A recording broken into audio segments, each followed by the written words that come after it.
My girlfriend's quirk seemed cute at first, but after 3 years of strange habits, old-fashioned outfits, and bizarre jokes about time travel, I'm starting to seriously wonder if she's from another century. This is probably a weird thing to put here, but it's not like I can talk to anyone in my life about it without sounding like an absolute loon.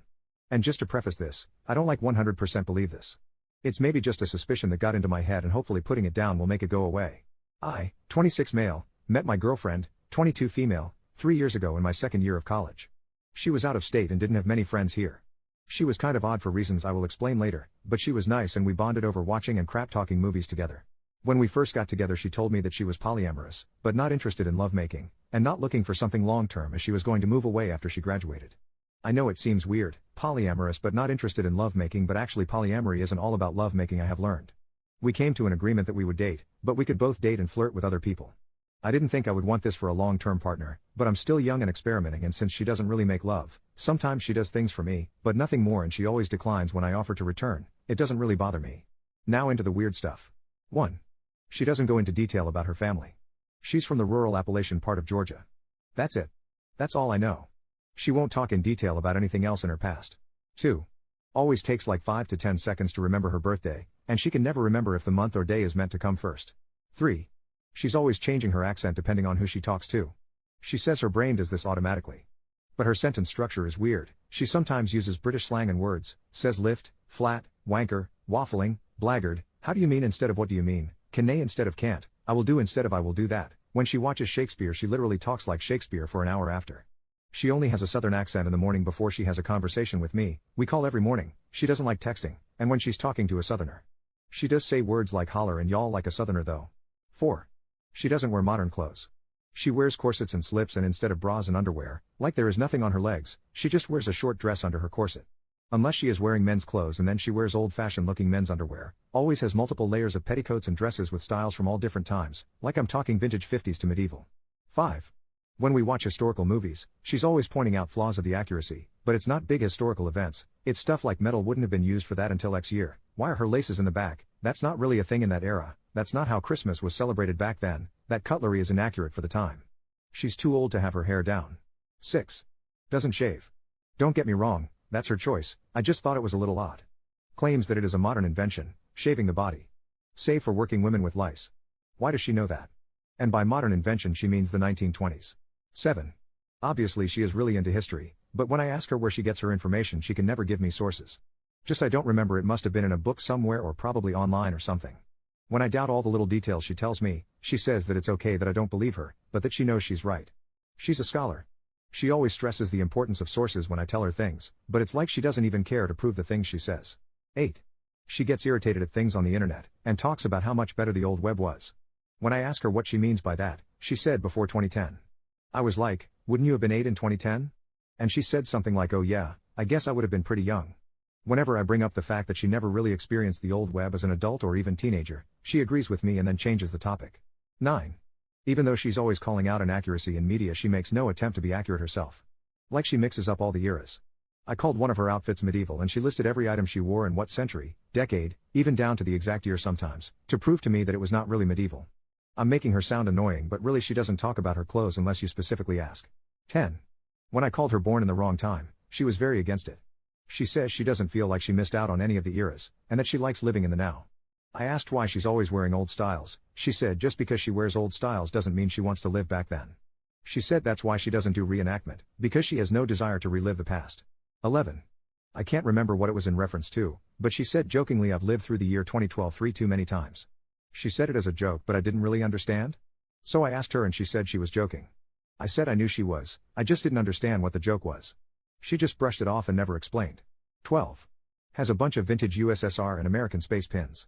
She says she's not a fan of the USSR or USA, but she was a bit of a space race fanatic back in the day. Again, she said this as a joke. 13. Struggles to use TV. Something about the remotes and buttons confuse her. She says it's because she grew up without a TV, but then she also claims that she was on the internet pre-2010. And it's not like just a little tech savvy, she knows HTML and a bunch about like radios, cassettes, CDs, and vinyls. It is just TVs and modern computers she struggles with. 12. I introduced her to Doctor Who and jokingly asked if she was a time traveler, and she said something like, I've never understood the appeal of time travel. I mean, wouldn't things get confusing, never remembering your age and always second guessing if you were following the societal standards of the time? Maybe I just don't have a big enough imagination, but that's a lot of thought put into time travel for someone who doesn't desire to time travel. 13. She was making a comment on trans issues, said something like back in the day you could cross-dress and everyone just assumed you were that gender, it didn't take a lot to pass.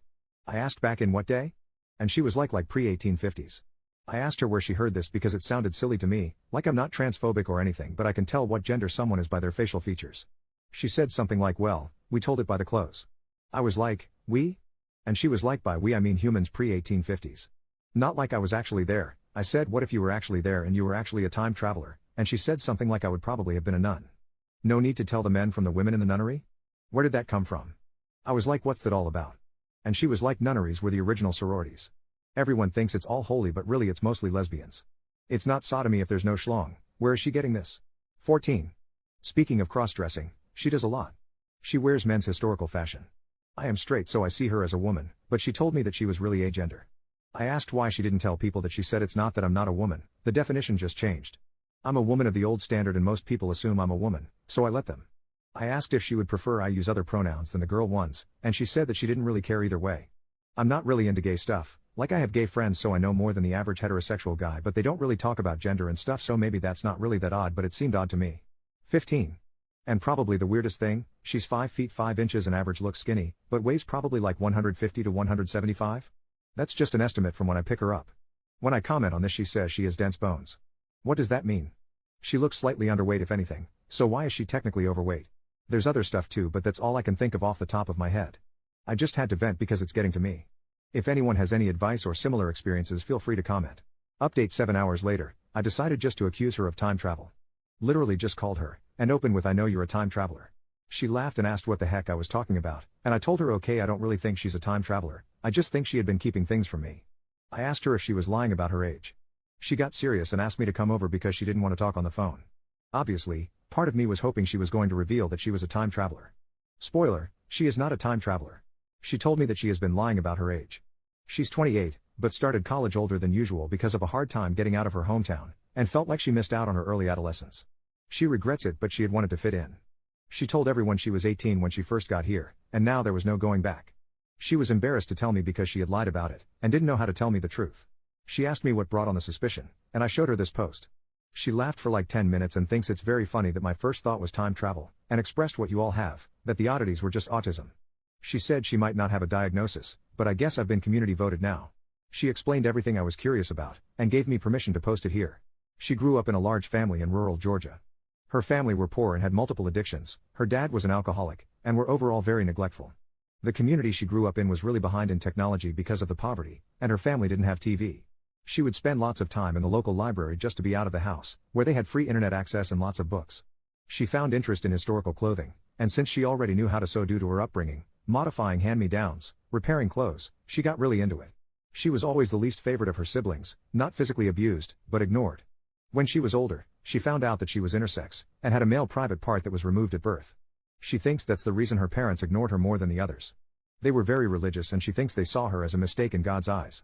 The bone density is probably related to her being intersex. As for the 2012 thing, it was a really traumatic year for her. She relives it a lot in her dreams. The sources thing, she says that it's important in academia, but she doesn't bother when it's just shitting on movie inaccuracies since most of it is stuff she learns for fun and then doesn't remember the sources. The accent thing, she was basically raised by online media, she was quiet growing up and avoided talking to people, so she ended up hearing and absorbing different bits of slang from all over. So, not a time traveler. But she pointed out that if she was a time traveler, she could have told me all this to cover for it. I said if she was, it was a pretty genius cover story. Thanks for enduring my silly theories everyone. I needed this.